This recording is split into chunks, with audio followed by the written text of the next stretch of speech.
Hi hello ಎಲ್ಲರಿಗೂ ನಮಸ್ಕಾರ. ಮಾನವನ ಜೀವನದಲ್ಲಿ ಆರೋಗ್ಯಕ್ಕೆ ಅತ್ಯಂತ ಪ್ರಮುಖ ಸ್ಥಾನವಿದೆ. ನಾವು ಪ್ರತಿದಿನ ಸೇವಿಸುವ ಆಹಾರವೇ ನಮ್ಮ ದೇಹದ ಆರೋಗ್ಯ, ಮನಸ್ಸಿನ ಸ್ಥಿತಿ ಮತ್ತು ಜೀವನದ ಗುಣಮಟ್ಟವನ್ನು ನಿರ್ಧರಿಸುತ್ತದೆ. ಆದರೆ ಇಂದಿನ ದಿನಗಳಲ್ಲಿ ನಾವು ಆರೋಗ್ಯಕರ ಆಹಾರಗಳಿಗಿಂತ ತಕ್ಷಣ ತೃಪ್ತಿ ಕೊಡುವ ಆಹಾರಗಳ ಕಡೆ ಹೆಚ್ಚು ಆಕರ್ಷಿತರಾಗಿದ್ದೇವೆ. ಇಂತಹ ಕಾಲದಲ್ಲಿ ನಮ್ಮ ಪಾರಂಪರಿಕ ಆಹಾರ ಪದ್ಧತಿಯನ್ನು ಮರೆತು ಬಿಟ್ಟಿದ್ದೇವೆ. ಅಂತಹ ಒಂದು ಅಪಾರ ಆರೋಗ್ಯ ಲಾಭಗಳನ್ನು ಹೊಂದಿರುವ ಪಾರಂಪರಿಕ ತರಕಾರಿ ಎಂದರೆ ಉದ್ದ ಕುಂಬಳಕಾಯಿ. ಉದ್ದ ಕುಂಬಳಕಾಯಿಯನ್ನು ಆಯುರ್ವೇದದಲ್ಲಿ ಕುಷ್ಮುಂಡ ಎಂದು ಕರೆಯುತ್ತಾರೆ. ಈ ತರಕಾರಿ ನೋಡಲು ಸಾಮಾನ್ಯವಾಗಿದ್ದರೂ ಇದರಲ್ಲಿ ಅಡಗಿರುವ ಆರೋಗ್ಯ ರಹಸ್ಯಗಳು ಅಸಾಮಾನ್ಯವಾಗಿವೆ.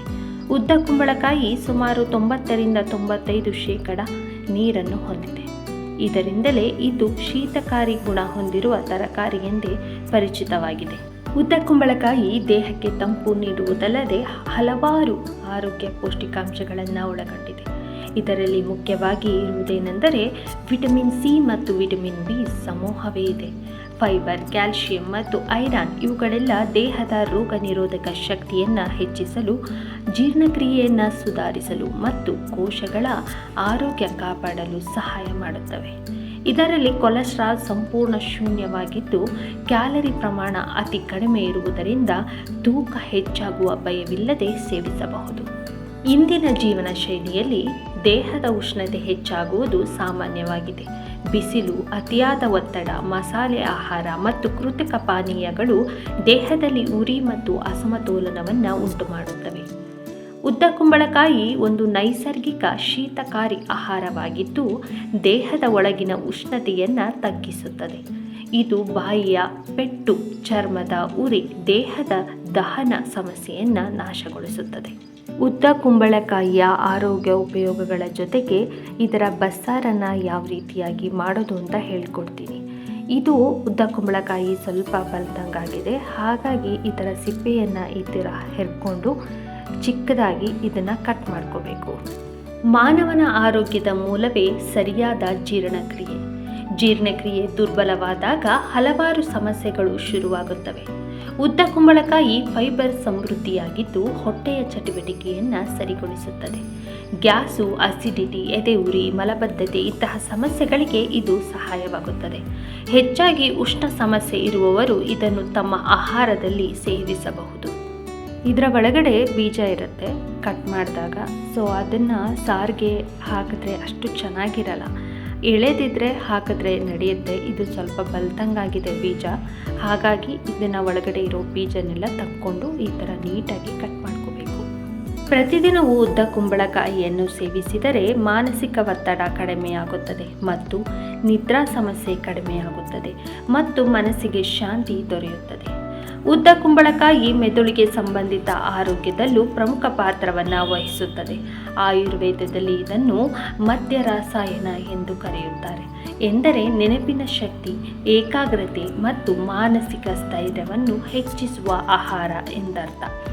ಆದ್ದರಿಂದ ಮೆದುಳಿನ ಸಮಸ್ಯೆ ಮತ್ತು ಮಾನಸಿಕ ಒತ್ತಡ, ಮಾನಸಿಕ ಶಾಂತಿಗೆ ಉದ್ದ ಕುಂಬಳಕಾಯಿಯನ್ನು ಬಳಸುವುದು ಉತ್ತಮ. ಇಂದಿನ ದಿನಗಳಲ್ಲಿ ತೂಕ ಹೆಚ್ಚಾಗುವುದು ಅತಿ ದೊಡ್ಡ ಸಮಸ್ಯೆಯಾಗಿದೆ. ಆದರೆ ಉದ್ದ ಕುಂಬಳಕಾಯಿ ಇದಕ್ಕೆ ಸುಲಭ ಪರಿಹಾರ. ಇದು ಹೊಟ್ಟೆಯನ್ನು ತುಂಬಿಸುತ್ತದೆ, ಆದರೆ ದೇಹಕ್ಕೆ ಹೆಚ್ಚಿನ ಕ್ಯಾಲರಿ ಒದಗಿಸುವುದಿಲ್ಲ. ಆದ್ದರಿಂದ ತೂಕ ಕಡಿಮೆ ಮಾಡಲು ಬಯಸುವವರು ಈ ತರಕಾರಿಯನ್ನು ಅತಿ ಹೆಚ್ಚಾಗಿ ಬಳಸಬೇಕು. ಆದ್ದರಿಂದ ತೂಕ ನಿಯಂತ್ರಣ ಮತ್ತು ಫಿಟ್ನೆಸ್ಗೆ ಸಹಾಯ ಮಾಡುತ್ತದೆ. ಈ ರೀತಿ ಹೆಚ್ಚಿಟ್ಕೊಂಡ ನಂತರ ಇದಕ್ಕೆ 5 ಈರುಳ್ಳಿಯನ್ನು ಈ ಥರ ಚಿಕ್ಕದಾಗಿ ಹೆಚ್ಚಿಟ್ಕೋಬೇಕು. ಆನಂತರ ಒಣ ಮೆಣಸಿನ್ಕಾಯಿ, ಹಣ್ಣು ಮೆಣಸಿನ್ಕಾಯಿ ಅಂತ ಹೇಳ್ತೀವಲ್ಲ, ಅದು ಒಂದು 4 ಹೆಚ್ಚಿಟ್ಕೊಂಡಿದ್ದೀನಿ. ಜೊತೆಗೆ 5 ಒಣ ಹಸಿಮೆಣಸಿನ್ಕಾಯಿಯನ್ನು ಸಾಂಬಾರಿಗೆ ಯೂಸ್ ಮಾಡಬೇಕು. ಅದನ್ನು ಸಪ್ರೇಟಾಗಿ ತೊಳೆದಿಟ್ಕೊಂಡಿದ್ದೀನಿ. ಆನಂತರ ಇದನ್ನು ನೀಟಾಗಿ ತೊಳಿಬೇಕು.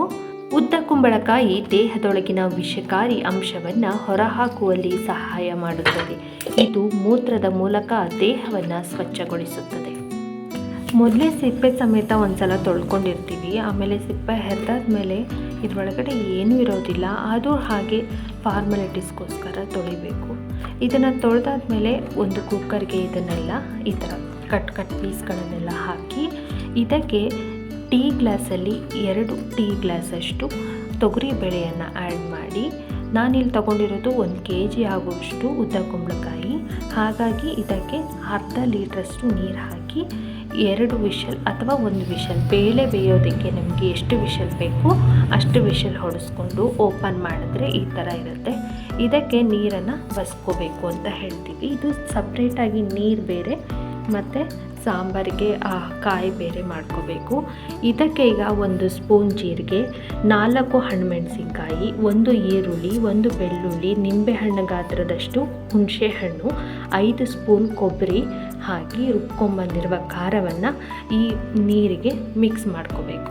ಮಿಕ್ಸ್ ಮಾಡಿಕೊಂಡು ಸ್ವಲ್ಪ ಉಪ್ಪು ಹಾಕಿ ಇದು ಒಂದು ಕುದಿ ಬರೋವರೆಗೂ ಸ್ವಲ್ಪ ಬಿಸಿ ಆದರೆ ಸಾಕು. ಬಸ್ಸಾರು ಮಾಡೋದೆಲ್ಲ ಗೊತ್ತಿರುತ್ತಲ್ವ, ಅದೇ ಪ್ರೋಸೆಸ್ಸು. ಸೊ ಸಾಂಬಾರು ರೆಡಿ ಆಗುತ್ತೆ. ನಂತರ ಇದಕ್ಕೆ ಒಂದು ಪಾನ್ ಇಟ್ಕೊಂಡು ಅದಕ್ಕೆ ಒಂದು ಸ್ಪೂನಷ್ಟು ಎಣ್ಣೆ ಹಾಕಿ ಹೆಚ್ಕೊಂಡಿಟ್ಕೊಂಡಿರುವಂತಹ ಒಣ ಮೆಣಸಿನ್ಕಾಯಿ ಅಥವಾ ಹಸಿ ಮೆಣಸಿನ್ಕಾಯಿ ಹಾಕಿದ್ರೂ ನಡೆಯುತ್ತೆ, ಅದು ಈರುಳ್ಳಿ ಇದಿಷ್ಟು ಹಾಕಿ ಒಗ್ಗರಣೆ ಕೊಟ್ಬಿಟ್ಟು ಅದಕ್ಕೆ ಬೇಯಿಸಿ ಸಪ್ರೇಟ್ ಇಟ್ಕೊಂಡಿರುವಂತಹ ಉದ್ದ ಕುಂಬಳಕಾಯಿಯನ್ನು ಮಿಕ್ಸ್ ಮಾಡಿ ಸ್ವಲ್ಪ ಬಿಸಿ ಮಾಡಬೇಕು.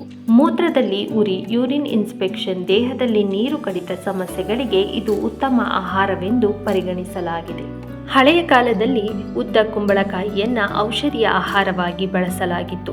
ಆಯುರ್ವೇದದ ಪ್ರಕಾರ ಇದು ಪಿತ್ತ ದೋಷವನ್ನು ಕಡಿಮೆ ಮಾಡುತ್ತದೆ, ಉಷ್ಣ ರೋಗವನ್ನು ಶಮನ ಮಾಡುತ್ತದೆ, ಜ್ವರದ ನಂತರದ ದೇಹಕ್ಕೆ ಶಕ್ತಿಯನ್ನು ನೀಡುತ್ತದೆ. ಹಲವಾರು ಆಯುರ್ವೇದದ ಔಷಧಿಗಳಲ್ಲಿ ಕುಷ್ಮಂಡ ರಸವನ್ನು ಬಳಕೆ ಮಾಡಲಾಗುತ್ತದೆ. ಬಹುಮಂದಿಗೆ ಗೊತ್ತಿಲ್ಲದ ವಿಷಯವೇನೆಂದರೆ ಉದ್ದ ಕುಂಬಳಕಾಯಿ ಕೇವಲ ತರಕಾರಿ ಮಾತ್ರವಲ್ಲ, ಅದು ನೈಸರ್ಗಿಕ ಔಷಧಿಯೂ ಹೌದು. ರಾತ್ರಿ ಸೇವಿಸಿದರೂ ಜೀರ್ಣವಾಗುತ್ತದೆ, ಮಕ್ಕಳ ಮೆದುಳಿನ ಬೆಳವಣಿಗೆಗೆ ಸಹಾಯ ಮಾಡುತ್ತದೆ. ಉಪವಾಸದ ನಂತರ ಸೇವಿಸಿದರೆ ದೇಹಕ್ಕೆ ಪುನಃಶಕ್ತಿಯನ್ನು ನೀಡುತ್ತದೆ. ಈ ಕಾರಣದಿಂದಲೇ ಸಾಧು ಸಂತರ ಆಹಾರ ಪಟ್ಟಿಯಲ್ಲೂ ಇದು ಸ್ಥಾನವನ್ನು ಪಡೆದಿದೆ. ನೋಡಿ, ಬಸ್ಕೊಂಡಿರೋದ್ರಲ್ಲಿ ಸ್ವಲ್ಪ ನೀರಿನ ಅಂಶ ಎಲ್ಲ ಇತ್ತು. ಈಗ ಅದೆಲ್ಲ ನೀರಿನ ಅಂಶ ಸ್ವಲ್ಪ ಬಿಸಿ ಆದ ನಂತರ ಎಲ್ಲ ಬಾಡೋಯ್ತು. ಇವಾಗ ಪಲ್ಯ ಕೂಡ ರೆಡಿ ಆಯಿತು. ಒಟ್ಟಾರೆ ನೋಡುವುದಾದರೆ ಉದ್ದ ಕುಂಬಳಕಾಯಿ ಒಂದು ಸರಳ ತರಕಾರಿಯಾದರೂ ಅದರ ಆರೋಗ್ಯ ಲಾಭಗಳು ಅತ್ಯಂತ ವಿಶಾಲವಾಗಿವೆ. ನಾವು ಮತ್ತೆ ಪಾರಂಪರಿಕ ಆಹಾರಕ್ಕೆ ಮರಳಿದರೆ ಆರೋಗ್ಯ ಸಮಸ್ಯೆಗಳೇ ನಮ್ಮಿಂದ ದೂರ ಉಳಿಯುತ್ತವೆ. ಆಹಾರವೇ ಔಷಧಿಯಾಗಲಿ, ಔಷಧಿಯೇ ಆಹಾರವಾಗಲಿ, ಈ ಮಾತಿನ ಸಾರ್ಥಕತೆಯ ಉದ್ದ ಕುಂಬಳಕಾಯಿಯ ಮೂಲಕ ಸ್ಪಷ್ಟವಾಗುತ್ತದೆ. ಯಾರ್ಯಾರ ಮನೆಯಲ್ಲಿ ಉದ್ದ ಕುಂಬಳಕಾಯಿಯ ಬಸ್ಸಾರನ್ನು ಮಾಡ್ತೀರಾ ನಮಗೆ ಕಮೆಂಟ್ ಮೂಲಕ ತಿಳಿಸಿ. ಜೊತೆಗೆ ವಿಡಿಯೋ ಇಷ್ಟ ಆದರೆ ಪ್ಲೀಸ್ ಲೈಕ್ ಮಾಡಿ, ಸಬ್ಸ್ಕ್ರೈಬ್ ಮಾಡೋದನ್ನು ಮರಿಬೇಡಿ. ಮತ್ತೆ ಮುಂದಿನ ವಿಡಿಯೋದೊಂದಿಗೆ ಭೇಟಿಯಾಗ್ತೀನಿ. Thank you so much. ಟಾಟಾ, ಬಾಯ್.